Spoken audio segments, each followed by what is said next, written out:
Greetings, Internet world. This is the Beat Sessions, your place for all things music. I'm your host, Mitchell Weary. Let's talk about this new record from Foster the People entitled Paradise State of Mind. They released that on August 16th. This is the fourth studio album for the band and their follow-up to 2017's Sacred Hearts Club. That's right, 7 years since we've had a full-length effort from these cats, but it doesn't mean Mark Foster and company have not been around. An EP, a bunch of singles in that time frame. It's unfortunate to see the players kind of disappearing in this outfit, though. The first record without drummer Mark Pontius, and then Sean Cimino, I believe it's Italian, the pronunciation on that. Guitar player, longtime member. This is the last record that features him. So it's pretty much just down to Mark and Isam Enos. And it's a great dynamic, I think, that exists between the two of them on this record. This is a fun album, very upbeat, very dialed into a contemporary take on the 1970s as far as the funk, the disco. And what I love about this record is when you get towards the back end of it, the track list gets a little more experimental. There's jazz elements that are absolutely wonderful.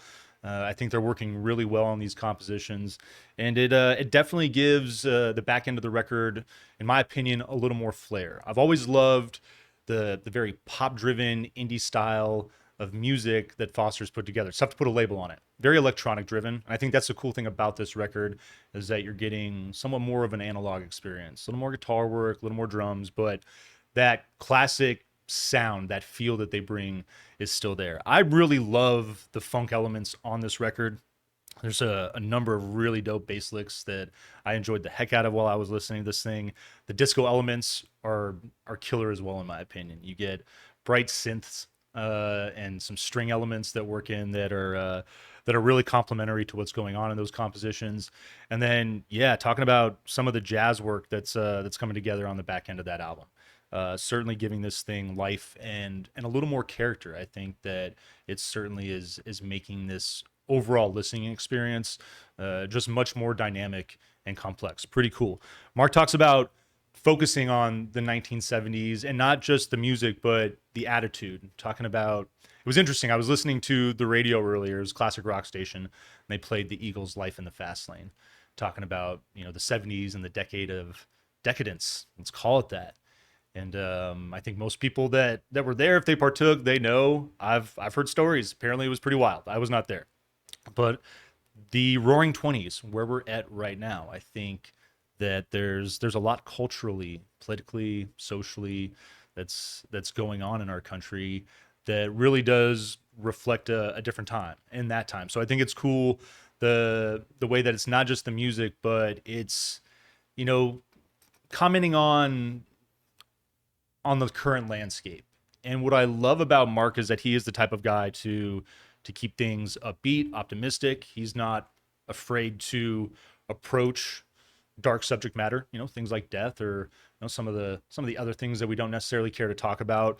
But it's how his music has always taken that feel, that uplifting, vibrant feel that I really think makes him an exceptional songwriter. And I think it's why he makes music that there's no denying it's super catchy. Whether or not you're a fan, I think that most people could agree to give this cat the kudos that he deserves for his songwriting prowess. I think that if you read about him, you read about him going out to LA, his early struggles, some of the writer's block. It's cool to see how those struggles have created this man and the art that he's, continuing to put out.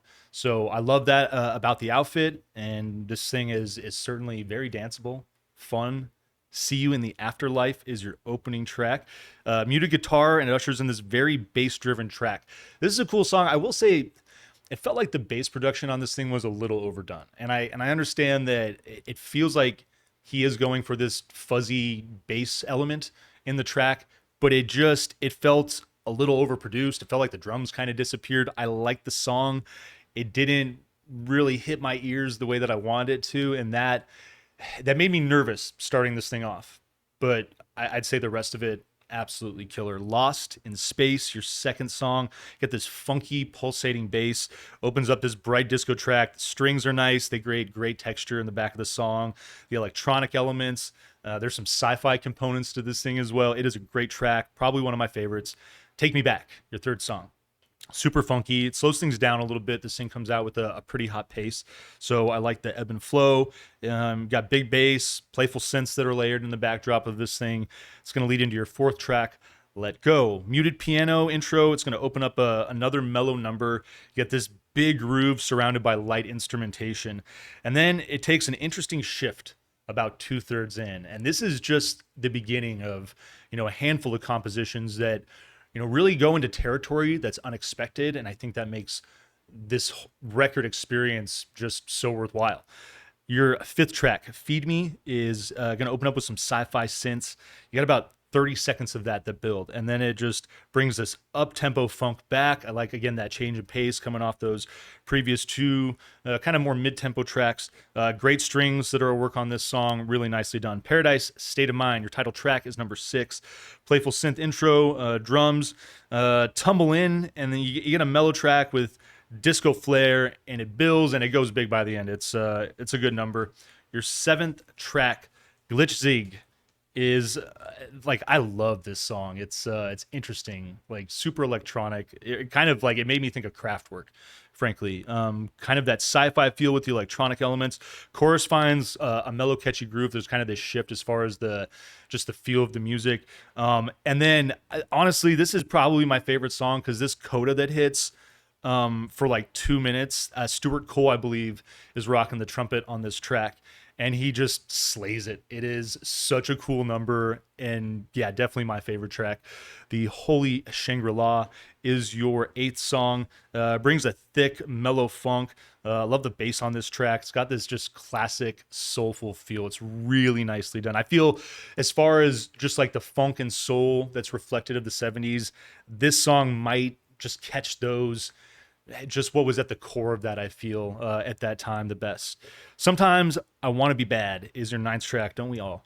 Little drum roll, and then the bass rides a light, funky track. Breakdown drifts into some atmospheric territory. You get more of those jazz elements here. The flute is amazing that's going to work. Just like, it's hard not to think of Anchorman and Ron Burgundy when you hear that element, but it's dope. It's definitely one of the highlights for me. Chasing Low Vibrations, we don't want to do that, is your penultimate track. Drums roll out, another light breezy track, maintains this feel, but the energy does build towards the back end.